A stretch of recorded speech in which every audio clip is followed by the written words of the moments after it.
गुजरात के मुस्लिम को पता है कि उसे क्या करना है। जिस तरह बंगाल के मुसलमानों ने ओवैसी जी को खदेड़ा था, इंशाअल्लाह इसी तरह गुजरात का मुसलमान भी उनको खदेड़ के रखे। कल अमित शाह जी ने कहा कि 2002 के अंदर हमने सबक सिखा दिया, तुरंत ओवैसी जी कूद पड़े और ओवैसी जी ने कहा कि मुस्लिमों को एक होना चाहिए। अब वो ओवैसी जी जो पूरे हिंदुस्तान के अंदर जो है बीजेपी की बी टीम की तरीके से काम कर रहे हैं। स्क्रिप्ट तैयार होती है, मोदी जी और ओवैसी जी स्क्रिप्ट जो है वो जो है नागपुर से तैयार हुई जाती है। मोदी जी को क्या कहना है और ओवैसी जी को क्या कहना है वो नागपुर से स्क्रिप्ट तैयार होती है और उसी पर वो कांग्रेस के हो, चाहे वो समाजवादी से हो, चाहे वो बहुजन समाज से हो, या मायावती या अपने ममता जी की पार्टी से, सभी के वहाँ पर ईडी की रेड पड़ी है, सभी को परेशान किया जा रहा। क्यों ओवैसी जी को परेशान नहीं किया जाता? ये कह रहा हूँ, इनके पैर के नीचे से जमीन खिसक चुकी है। गुजरात में परिवर्तन है, गुजरात में कांग्रेस सत्ता बना रही है। और सर कल जिस तरीके से अमित शाह का जो बयान आया है, क्या लग रहा है आपको? ये इलेक्शन का दौर चल रहा है और इलेक्शन के दौर के अंदर बीजेपी अपने ऐसे हथकंडे अपनाती रहती है। हाँ। चाहे वो अमित शाह जी हो, चाहे मोदी जी हो। एक देश का गृह मंत्री वो एक ये कह रहा है अमित शाह जी कि हमने 2002 में सबक सिखा दिया। पहले तो मैं अमित शाह जी से पूछना चाहता हूं कि आपने किसको 2002 में गुजरात में सबक सिखाया, वो आप पहले क्लियर कीजिए। और 2002 की अगर वो बात करते हैं, उनके पास बीजेपी के पास अब कोई मुद्दा बचा नहीं है। अच्छा।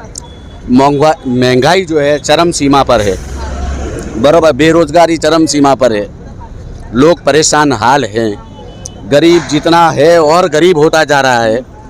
और ये जो सरकार है बीजेपी की, ये 4-5 उद्योगपतियों की सरकार है, ये 4-5 उद्योगपति की सरकार है। और जिस तरह अमित शाह जी ने कल कहा और उसी के सामने तुरंत ओवैसी जी कूद पड़े और ओवैसी जी ने ये कहा कि हाँ, तो ये क्या इनकी स्क्रिप्ट तैयार होती है, ये छोटे भाई बड़े भाई की ये इनकी स्क्रिप्ट तैयार होती है।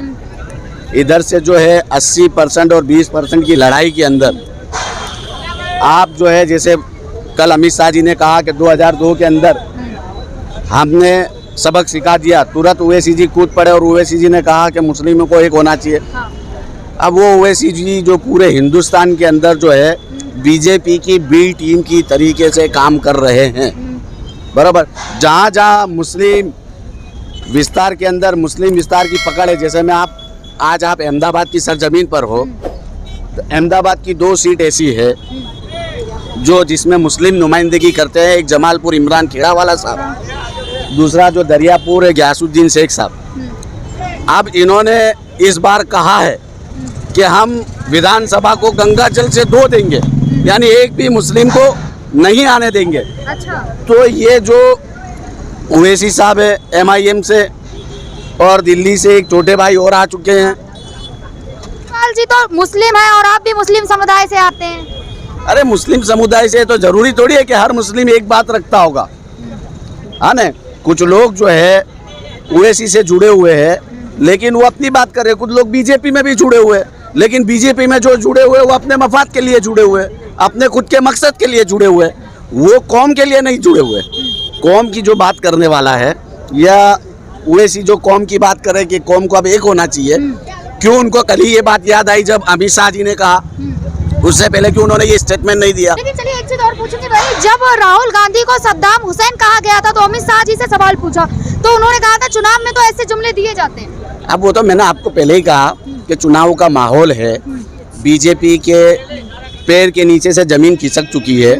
अब राहुल जी जो है पूरे देश को भारत जोड़ो यात्रा पे निकल चुके हैं और जन सैलाब उमड़ा हुआ है, लोग राहुल जी के साथ जुड़ रहे हैं। तो अब राहुल जी को सद्दाम हुसैन कहे या कुछ भी कहे, लेकिन जो राहुल जी की विचारधारा है, सौ धर्म और सबको लेके साथ चलने की बात है, बराबर। और राहुल जी ने जो कुर्बानियां दी है, तो जो ओवैसी जी दावे कर रहे हैं कि मुस्लिम समुदाय उनके साथ है, ओवैसी जी अगर कर रहे हैं तो वो हैदराबाद जाए, हैदराबाद में अपनी लीडरशिप करें, अच्छा। हैदराबाद में अपनी सरकार बनाएं वहाँ 9 सीट से वो जीत रहे हैं, 9 सीट पे कैंडिडेट खड़े कर रहे हैं। गुजरात में 12, गुजरात में 182 सीट है। मैडम मैं आपको क्लियर बोल रहा हूँ, पूरे गुजरात के अंदर 182 सीट है। अगर ओवैसी जी को लड़ना है तो पूरे 182 सीट पे लड़े हैं। क्यों 12 सीट पे लड़ रहे हैं? जहाँ मुस्लिमों की नुमाइंदगी है, जहाँ मुस्लिम मजबूत है, वहीं लड़ रहे हैं। इसके लिए ओवैसी जो है, जैसे मुझे पता है कि गुजरात का मुस्लिम समझदार है, गुजरात का मुस्लिम होशियार है, गुजरात के मुस्लिम को पता है कि उसे क्या करना है। जिस तरह बंगाल के मुसलमानों ने ओवैसी जी को खदेड़ा था, इंशाअल्लाह इसी तरह गुजरात का मुसलमान भी उनको खदेड़ के रख देगा। लेकिन ओवैसी जी लगातार मुस्लिम की बात करते हैं और कहते हैं कि सबक सिखा देंगे।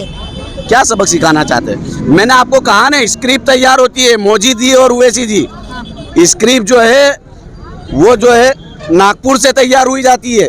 मोदी जी को क्या कहना है और ओवैसी जी को क्या कहना है, वो नागपुर से स्क्रिप्ट तैयार होती है और उसी पर वो बोलते हैं। आप नागपुर की बात कर रहे हैं, नागपुर में तो आरएसएस का है।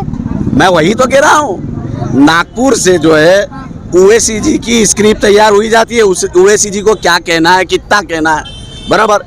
वरना आप देख लो, चाहे वो कांग्रेस के हो, चाहे वो समाजवादी से हो, चाहे वो बहुजन समाज से हो, या मायावती या अपने ममता जी की पार्टी से, सभी के वहाँ पर ईडी की रेड पड़ी है, सभी को परेशान किया गया। क्यों ओवैसी जी को परेशान नहीं किया जाता? क्यों ओवैसी जी को आमंत्रण नहीं दिया जाता है कि आप ईडी में आइए? ये सीधा सीधा है, जहाँ एक तरफ आग बटाई की राजनीति चल रही है। अच्छा, जहाँ एक तरफ ओवैसी जी कह रहे हैं कि मुस्लिम हमारे साथ है, वहीं केजरीवाल जी दावे कर रहे हैं कि शेड्यूल कास्ट हमारे साथ है। अब ये छोटे भैया अभी दिल्ली से आए हुए हैं, इन्होंने जो लॉलीपॉप देने का काम किया है, मैं तो इतना जानता हूँ कि हमारे बाप दादा और हमारे पूर्वजों ने कांग्रेस का शासन देखा है, और ख़ासकर गुजरात के अंदर जो कांग्रेस ने शासन किया है आज से 28-30 साल पहले, जब कांग्रेस के जो ज़माने के अंदर महंगाई कम रहती थी। आज आप पेट्रोल का दाम देखिए 100+ हो रहा है, बराबर। आप गैस का बाटला देखिए, जो 460 रुपये में कांग्रेस दे रही थी, आज वो गैस का बाटला 1100 रुपये में हो रहा है। इसी तरह आप और भी चीज़ें देख लीजिए, तेल का डब्बा देख लीजिए आप, जो 800 रुपये का था 3000-3200 रुपये का है। तो आप लेडीज़ को जाकर, जब किसी आप ये चाय की होटल पर आप आई हो, किसी लेडीज़ के पास जाओ, लेडीज़ों के घर घर जाके आप इंटरव्यू लो, आपको पता चलेगा कि वो लेडीज़ का दिल का दर्द क्या है, वो लेडीज़ का किचन का बजट कहाँ पहुँच गया। आप किचन की बजट की बात कर रहे हैं, लेकिन महिलाओं को साइलेंट वोटर कहा जा रहा है। बीजेपी दावा कर रही है कि साइलेंट वोटर हमारे साथ है, सी वोटर हमारे साथ है। वो तो आप देख रहे हो ना, इसी के लिए तो मोदी की सभा के अंदर कुर्सियां खाली पड़ी है। जब उनके साथ है तो मोदी की सभाओं में कुर्सियां खाली क्यों हैं? अच्छा, हाँ, मैं आपसे यही कह रहा हूँ, इनके पैर के नीचे से जमीन खिसक चुकी है। अच्छा। गुजरात में परिवर्तन है, गुजरात में कांग्रेस सत्ता बना रही है, और मैं आपको एक बात और कह रहा हूँ, 125+ से गुजरात में कांग्रेस सत्ता बना रही है। आप कह रहे हैं 125, लेकिन केजरीवाल जी लगातार लिख के दे रहे हैं न्यूज चैनलों को, पेपर पे, कि कांग्रेस की केवल 5 सीटें आएंगी। वो तो बोलेंगे ना, हर पार्टी अपना दावा तो करेगी, हर पार्टी का अपना दावा है। लेकिन मैं आपको इतना कह रहा हूँ, रूरल में, शहरों में इस बार जो है पंजे का हाथ ही चलने वाला है, और कोई कुछ भी कह देवे, कुछ नहीं होने वाला है। कांग्रेस इस बार 125 प्लट पर अपनी सरकार बना रही है। लेकिन कहा तो ये जा रहा है कि कांग्रेस ने जो इतने सालों से जो विकास के नाम पे भ्रष्टाचार किया है, भ्रष्टाचार तो अभी हो रहा है, बराबर।